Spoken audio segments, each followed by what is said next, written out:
dừa phải đặc biệt là lúc nào nó cũng phải là nóng hết. Nước dừa. Rồi từ từ chan vô. Để coi. Mà trong nước dừa này là chỉ có nước dừa mà chỉ có gừng, sả và lá chanh thôi. Gừng, sả, lá chanh. Sẵn được một cái trứng, tôm, mực. Bán tới mấy giờ thì chợ vậy? 11 giờ. 11 giờ.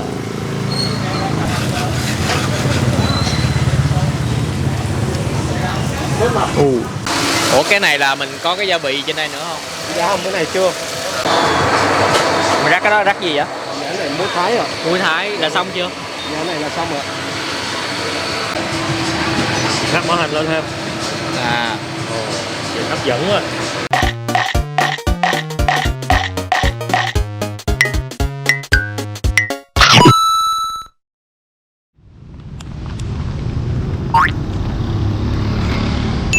Chào mọi người. Trời lại đổ cơn mưa. Quay giờ nào mưa giờ đó. Không biết đường đâu mà lần. Giờ Phú đang ở đường 3 tháng 2. Chúng ta sẽ ăn khá món.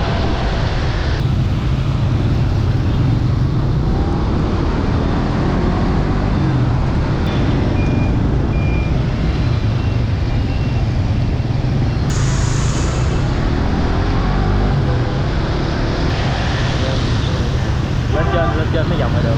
Đó. Đây mới vòng lại đây.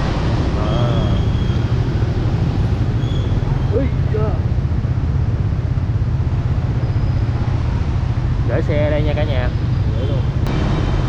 Cưa chú mưa tí hiên bật chợt rơi.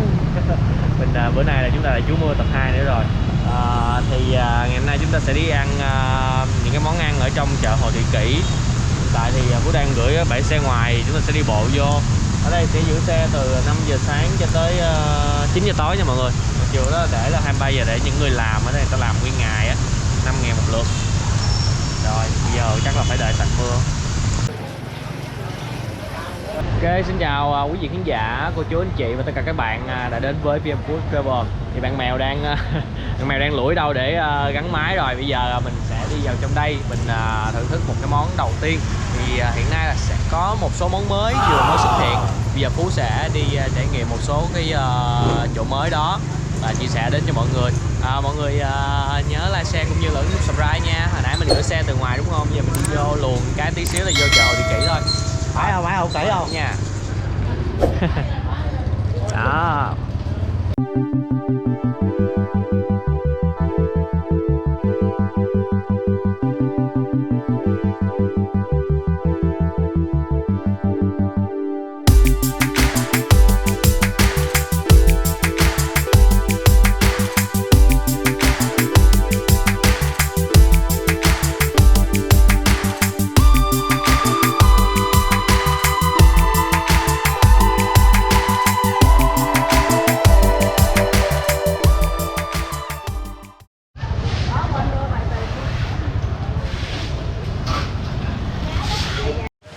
Ok, đến với món ăn đầu tiên chúng ta sẽ đi ăn ốc bu, nhờ thịt và ốc lát, rồi ốc bu hấp xả, lá chanh nữa, nhiều lắm. Đây là cái menu nè.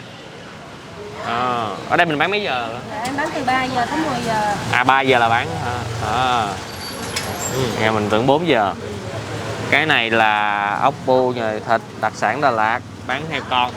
6.000 một con à? 6.000 một con. Hồi đầu tính ăn ốc bu không mà giờ tự nhiên thấy cái thêm cái ốc bên đây nữa. Cái này ốc lát thôi. Đúng rồi, cái này ốc bu ghép lát. Ốc bu ghép lát luôn. Ở đây mọi người thường hay gọi đó là ốc bu đen á. Ốc bu đen. Đúng rồi, thì nó sẽ giòn, thịt nó ngon. Và điểm đặc biệt ở đây nữa là chị sẽ hấp bằng sả với tiêu xanh và nước dừa. Hấp xả, tiêu xanh với nước dừa. Đúng rồi, là bây giờ mình đang hấp rồi hay sao? Không, cái này là mình chỉ làm sẵn ở trong nhà, rồi sau sạch sẽ, rồi sau đó mình sẽ khi khách dùng mà mình sẽ vô qua một cái nồi nước dừa. Cái nồi nước dừa. Hàng gì thế không có khói cả nhà. Dắt lấy cái này là ốc gọi là hấp xả lá chanh nước dừa đúng không? Đúng rồi. Lấy một phần này với lại chắc là cái kia 6.000 con nữa, 5 con chứ. Đây có nước mắm nè, đang nè. Nước mắm mình ăn chung luôn rồi đúng không? Cái cái này là sẽ là dùng bằng nước mắm xả tắc. À bên này nước mắm xả tắc. Nước mắm xả tắc siêu kẹo. À. Để mình ăn với ốc hấp này nó sẽ hòa quyện hơn. À rồi. Còn ốc nhồi mình sẽ dùng vào nước mắm gừng. À. Có vị nó tăng vị ốc lên nó ngon hơn. Hai người là bán chung á. À này là hai chị em. Dạ rồi. Cho mình quay cái này trước đi, cái kia sau nha. Rồi, bây giờ mình làm cái gì ạ?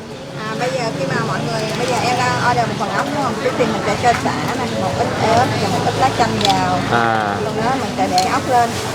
Ốc này á, ở đây chỉ có cái con gì chỗ nhỏ nên là một phần ốc đó chỉ tầm là 14 hoặc 15 con tùy theo bữa ốc bự bóc nhỏ á. Ok. Thì tăng sẵn ở trong nhà. Nên là các anh chị đều đồng nhau, không có ai hơn ai thua hết. Cái 14, 15. Dạ, cái tầm đó, và một phần ốc này thì 35.000. Phần á. Sau đó mình sẽ làm qua với nước dừa. Mà nước dừa phải đặc biệt là lúc nào nó cũng phải là nóng hết. Nước dừa. Rồi từ từ chan vô. Rồi. Trong nước dừa này là chỉ có nước dừa và chỉ có gừng, xả và lá chanh thôi. À gừng, xả, lá chanh. Cái thơm quá. Nó sẽ giữ được độ giòn của ốc và độ thơm rồi độ ngọt của ốc á. Dạ. Hàng gì? Bằng nước dừa.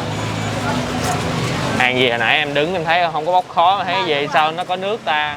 Tại vì nếu mọi thì người bây giờ mới thấy. mọi người cứ bán là ốc hấp xả, lá cha hấp xả thì nồi nước dưới này lên thì phần ốc ở trên này nó sẽ không được nóng. Dạ. Ở dưới nóng mình sẽ ốc nó sẽ bị teo, mà con ốc nó sẽ không được ngọt.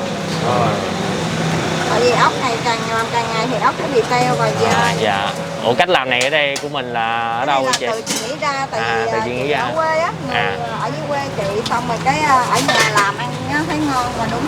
Ok. Mình nghĩ ra, tại thấy mọi người bên đây ai cũng giới trẻ, mọi người ai cũng đều thích ốc hấp xả hết, nhưng mà nếu mà hấp đơn thuần quá thì nó cũng như đơn giản thôi, mình không có gì gọi là điểm đặc biệt. Dạ. Rồi lấy 1/5 con luôn.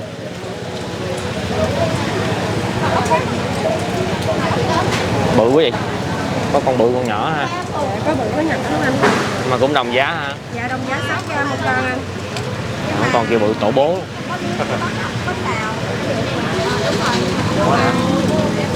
Ốc này thì ngồi thịt. Cái này là mình cũng mình có làm cái cánh gì đặc biệt không em?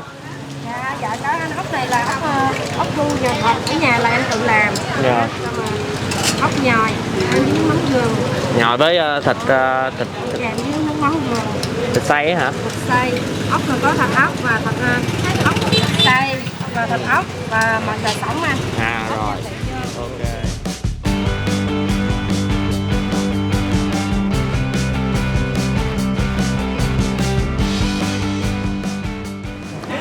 Hiện nay là chỗ ngồi đang rất là khiêm tốn và lớp vừa ngồi vừa né xe nữa mọi người. Thì ở đây là cũng có chỗ ngồi nhưng mà chỉ có khoảng chừng 2-3 cái bàn nhỏ dạng như vậy thôi nha. Còn bàn lớn là của bên cô chú khác bán món khác. Rồi bây giờ mời cả nhà chúng ta cùng ăn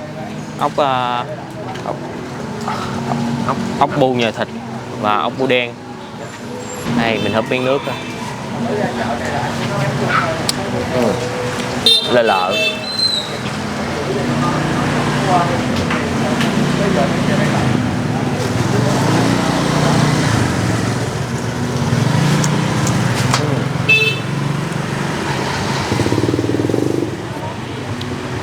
Mình không thấy gì nước dừa ngọt nhiều không? Chung là chỉ là cảm nhận được cái thịt ốc làm sạch, nó sẽ là lợ.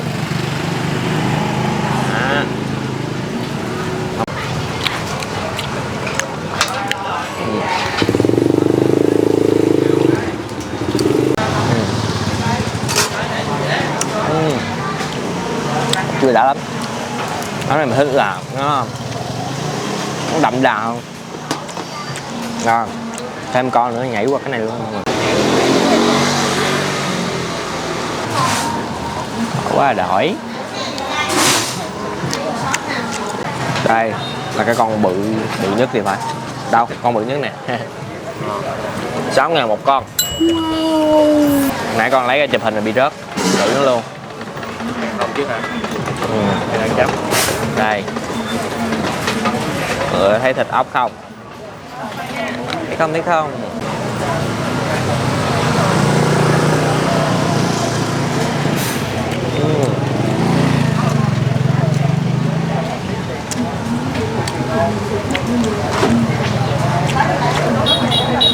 Cái thịt ốc á được nêm gia vị cũng nhiều mà ăn nó có vị hơn, rồi chấm thêm nước mắm cho nữa thì nó đậm vị hơn. Mình thích cái ốc này hơn là cái ốc này. Đây, rót miếng gào vô tí tô. Gì vậy? Ốc cuốn thịt hả? Đúng rồi. Ốc cuốn rau rồi.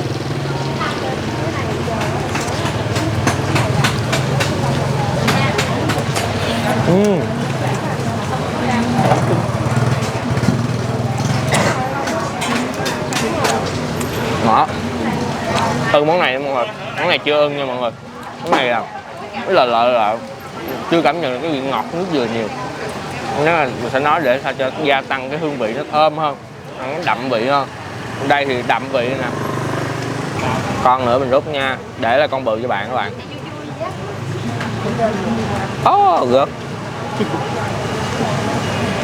Ghim vô chấm rau á, chấm mắm nè.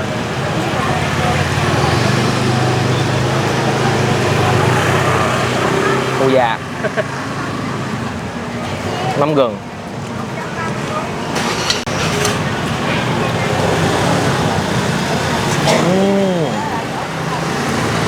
Thấm mắm đó, nhai đó, nó úa ra. Ok, một món. Ok, hồi nãy là một cái quầy ốc bu là mới bán gần đây và cũng có thêm một cái món mới nữa mới bán gần đây là cơm cháy không. Để ghé uống thử thì mình thấy là cũng có một số tranh cãi ở đây nữa. Ở cái quán này mình sẽ tìm hiểu xem giá cả như thế nào nha.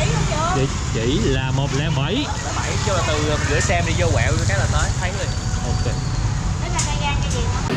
Ủa cái này mình bán sao Anh cũng 30 hết đồng giá. đồng giá 30 hết. Bò cũng 30, hải sản cũng 30, mà full topping cũng 30. À, Trứng muối với đậu hũ trứng muối và bông là cũng là cái này là cái em mới nói đó. là cái nào full topping? Đó là cái đó full topping đó. Đậu hũ trứng muối và bông là nguyên cái hàng này luôn. Dạ. Dạ, đây là các topping nè mọi người. Cái topping mình có gì ạ? Tay gà, Cái gà, Rong biển, xúc xích, chả lụa, với thịt, trứng cốt, trứng nữa. với thêm trứng. dạ, trứng đây đó. trứng, rồi dăm bông, dưa leo, xúc xích, trứng, xúc xích, trứng. Nè menu này nha, cơm cháy kẹp Hồng Kông, kẹp đậu hũ trứng muối chà bông, kẹp hải sản bò, kẹp phô mai nướng, kẹp chả thịt, đồng giá 30.000. Thì mình ăn cái full topping là có hải sản không không? Không, full topping không có hải sản không. Dạ. Cái đồng giá là phân ra cái bò, với Dạ. cái hải sản là riêng. Ủa cái hải sản là cái nào thôi? Hải sản là Đây. hải sản là em sẽ gặp một cái trứng em chiên chiên này nó bỏ hải sản lên mặt cho nó khô nó dính lại em mới đắp em bỏ lên. Ăn hải sản đi ha. Ok. Làm em một cái hải sản đi. Rồi vậy là bắt đầu làm đây luôn ha. Dạ. Hết dầu. Để cái thằng lao cái nắp này đến chơi. Con gạo đó mình đang ngâm cái gì vậy? Nước là cả. Nước thôi. Gạo với nếp. Dạ. Còn này có. Xài gạo gì ha? Em xài gạo gì chứ? Có rang thơm. Đây thơm.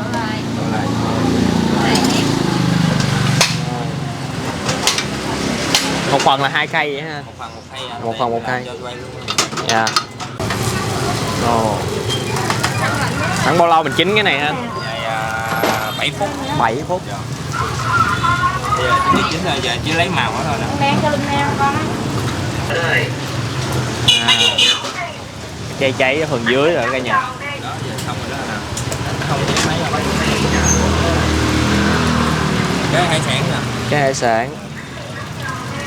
Pate.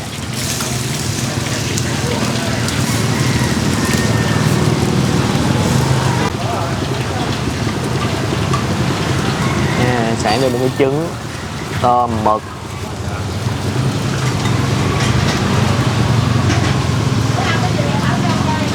Xà lách, dưa leo.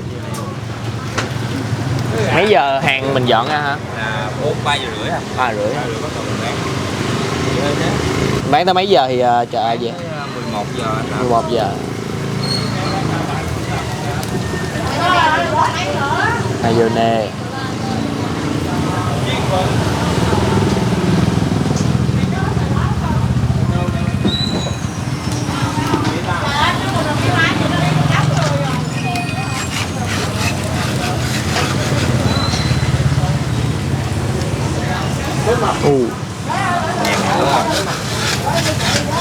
Em lại lên đó.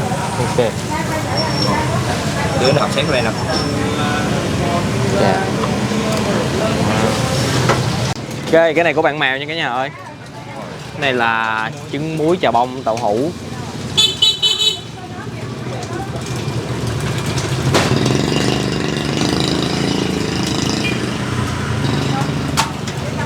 Cái này thì không có pate ha, mà thay bằng trứng muối. Trong menu rồi. Rồi trứng, đậu hũ chuẩn bị. Bông, bông.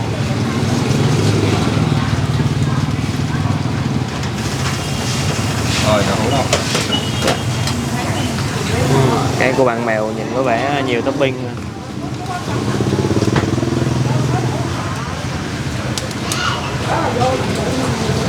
Thầy bán cái nào chiên cái nấy á. Dạ. Nó mới ngon chứ chiên trước không ngon.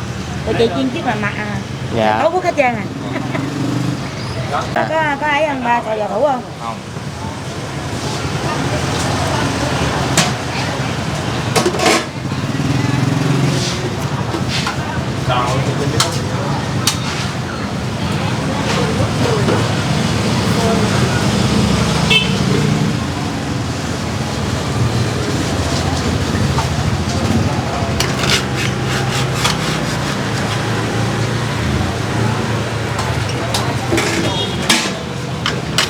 Một con cái đựng hộp hả? Em thấy đựng Đây, quay trên quay á. cho dễ ha, cảm ơn nha. Rồi ok. Mà thấy là đựng trong một cái miếng giấy. Dạ đúng rồi, quay đựng này Cho nó sạch sẽ. Dạ. Nãy giờ chị đừng này thôi mà. Cái này là mình ăn mình cứ cầm mình ăn ha. Không Có biết khăn ăn lạnh nhìn, rồi đầy đủ hết á. chưa biết cách ăn. Có luôn nè. Rồi. Ok, chúng ta đến với món thứ hai, cơm cháy Hồng Kông. Đây là cái phần mà Phú mua hải sản 30.000. Đựng trong giấy chứ không phải đựng trong cái hộp nha mọi người. Chúng ta Phú được cho một cái khăn ướt nữa. Thì hôm bữa là sau khi Phú tìm hiểu cái món này, Phú thấy là xảy ra một số tranh cãi là về giá hay là về cái số lượng topping nằm ở trong cái bánh. Thì như bữa nay đi thì Phú thấy là giá 30.000 làm giá hết. Bữa là thấy cái gì có 20.000 rồi 30.000, nhiều giá lắm. Hiện tại Phú thấy ăn nó hơi bất tiện một tí xíu, là mình phải cầm tay lên như vậy, nóng á, khá là khó. Đúng là phải đáng lý phải cho thêm một cái giấy. Nó mềm á, không có cái gì để ăn hết. Không ăn được luôn á. Tự nhiên không có biết làm sao mà ăn luôn á. Tại vì nó nóng quá đâu có cầm được. Ok, nhược điểm đầu tiên, nếu mà ăn hộp, quán nên cho một cái muỗng hoặc cái gì đó để mình gấp. Vì thực sự là nó nóng, cầm không được. Giờ Phú sắn tuy là cháy nhưng mà Phú sắn là thấy là rất là dễ sắn. Đây, mời mọi người.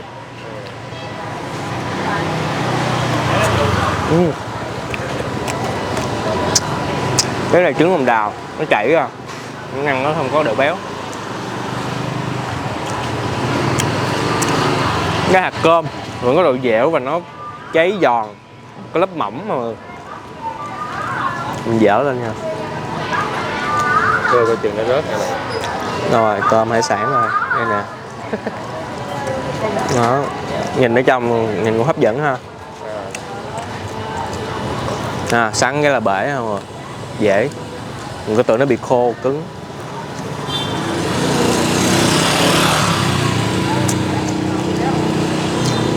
Cũng chưa tới hải sản. Miếng trứng.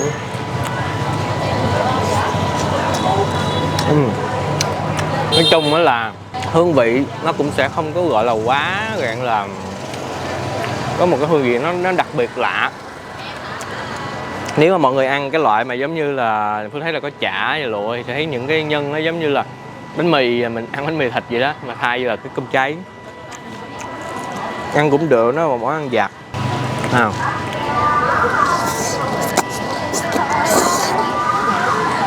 Cái này cũng nghĩ ăn một cái là ngán, không phải ăn hai cái rồi. Sốt mayonnaise tương ớt mặn mặn và cái hạt cơm nó có độ dẻo ngọt ngọt. Nó sẽ hơi thiếu vị ngọt nha mọi người. Ủa con tôm đâu ta? Đây tôm 2 con tí ti vậy. Thực ra trong các món ở trong đây thì là coi như là giá Phú thấy là từ nước thì không nói đi, nước thì chắc từ 20.000, giá đồ ăn thì chắc từ 30 đổ lên. Một phần ăn thì nó cũng có thể là tùy chỗ, có chỗ ít có chỗ nhiều, mà tại vì ở đây bán họ phải trả tiền mặt bằng nữa nên đã chấp nhận vô đây rồi, chúng ta phải chịu cái giá nhỉnh hơn bên ngoài. Nói chung là món này có béo, có giòn, có một chút ngọt ngọt dẻo thơm của gạo, dễ ăn, không có phải là khó ăn. Mình cứ nghĩ tại vì cái sức nóng nó làm thêm cái cơm cháy này, nó mềm, nó dẻo, giòn mỏng. Ok. Rồi món thứ ba món gì vậy cha? Đi tìm thôi, vô trong.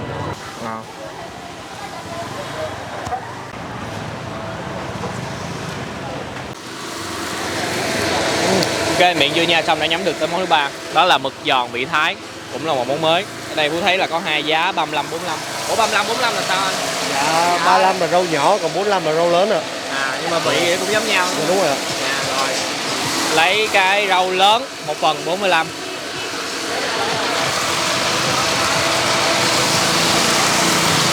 Là mình cứ nướng nhân vị này. Đúng rồi, cái sốt mình nướng là sao hả? Đúng rồi. Nếu không phải là sốt, nó là gia vị là muối Thái á. Là để chấm hay là để rưới? Dạ rưới lên luôn. Rưới lên. Đây là mình đang làm cho khách hay mình làm sẵn? Dạ mình làm cho khách. Tại vì nào kêu là mình mới làm thôi, tại vì để cho nó nóng á. Dạ. Ủa cái này là mình có cái gia vị trên đây nữa không? Dạ không, cái này chưa. Cái này chỉ là dầu thôi. Dạ đúng rồi, này chỉ là dầu thôi.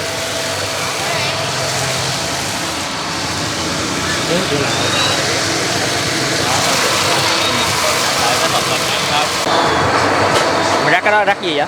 Dạ cái này muối Thái rồi. Muối Thái là xong chưa? Dạ cái này là xong rồi. Muối Thái. Ồ.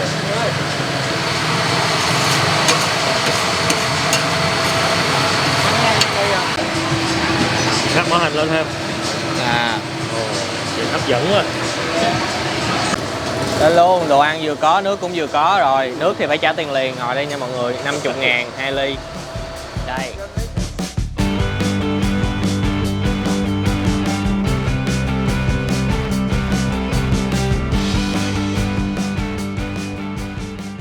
Rồi, cái ly của bạn Mèo là cái ly dừa nước hạt chia truyền thống. Cái ly của Phú là ly dừa nước đậu biếc slash. Là một miếng, nãy giờ ăn 2 món khác nước quá.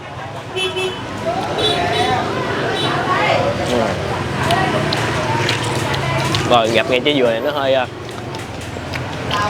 cái nước nó hơi gọi là sao đó, chín quá.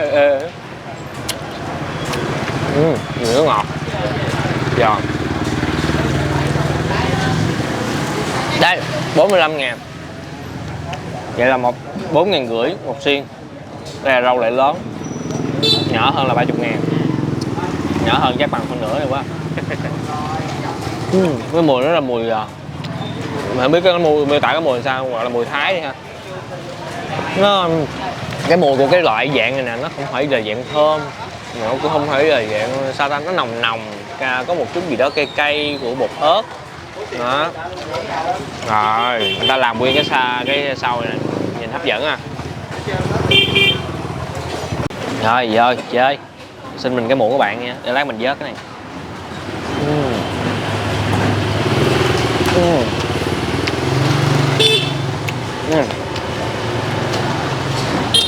Thì đã cái bột á, nó nồng nồng thơm thơm, cay thì nó có, cay ít. Ăn thử cái này. Từ từ thôi nha bạn.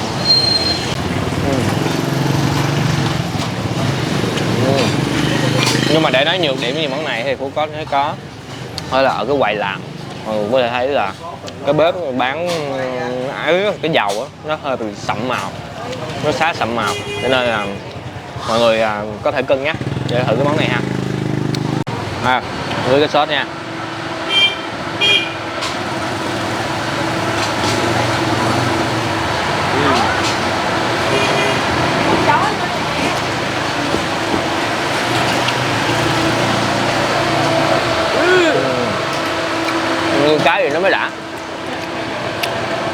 sốt này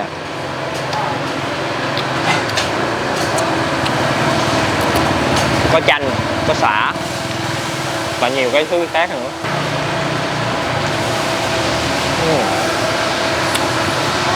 Đúng là vị Thái rồi, chua chua, cay cay mà không có cay quá. Tôi tính ra nãy giờ coi như bữa ăn ngày hôm nay mình đi ăn bao nhiêu rồi ta, không tính cái phần của bạn mèo nha, tính như luôn đi. Ốc 30 với 35 là 65, 2 ly nước này là 50 là 115, 115 với 45 này là 160, 160 với lại 2 cái cơm cháy 30.000 là, ủa 2 cái cơm cháy là 60.000, là 220 rồi. 22 gửi xe 5.000 nữa, cũng gần 300 á. Không, cái này là tại vì mình quay mình lựa món. Nếu mà mọi người Phú thấy là đi 3 mà 4 người á, mình có nhiều món ăn vặt nữa, mình tính toán chi phí thì chắc cũng mọi người tốn không có nhiều đâu, vẫn ta ăn được nhiều. Rồi chắc là mình cũng xin kết thúc chiếc clip ở đây. Mình cũng đầy bụng rồi, ăn cái cơm cháy vô nó nở ra. Coi hợp lý. Cảm ơn cả nhà. Ủa, cái gì vậy? Xéo ao. Cảm ơn cả nhà đã dành thời gian xem clip từ nãy đến giờ. Hy vọng là mọi người thích cái clip ăn nhiều món ngày hôm nay ở chợ Hồ Thị Kỷ. Mình đã cố gắng chia sẻ hết những cái trải nghiệm cá nhân của mình. Có một cái điểm nữa là nếu mà mọi người đi buổi tối nó sẽ xảy ra một cái số vấn đề bữa giờ, đó là về chất lượng quán. Sẽ có nhiều quán đó là nếu mà đi đó là thực ra cái quán nướng buổi tối nó na ná nhau, cho nên là mọi người phải tìm hiểu là hên xui. Nói chung là phải biết cái quán nào nó ok, tại có quán nó sẽ giá cao hơn và hương vị nó ăn nó cũng không có ok. Rồi ai đã từng ăn đây chia sẻ dưới cho mình để mọi người cùng tham khảo nhiều quán hơn nha. Đừng quên like, share và ấn nút subscribe. Cảm ơn cả nhà rất là nhiều. Đừng quên một món ăn ngon cũng sẽ ngon hơn nếu chúng ta thưởng thức cùng người thân, bạn bè và chia sẻ nó với tất cả mọi người. Xin chào và hẹn gặp lại cả nhà.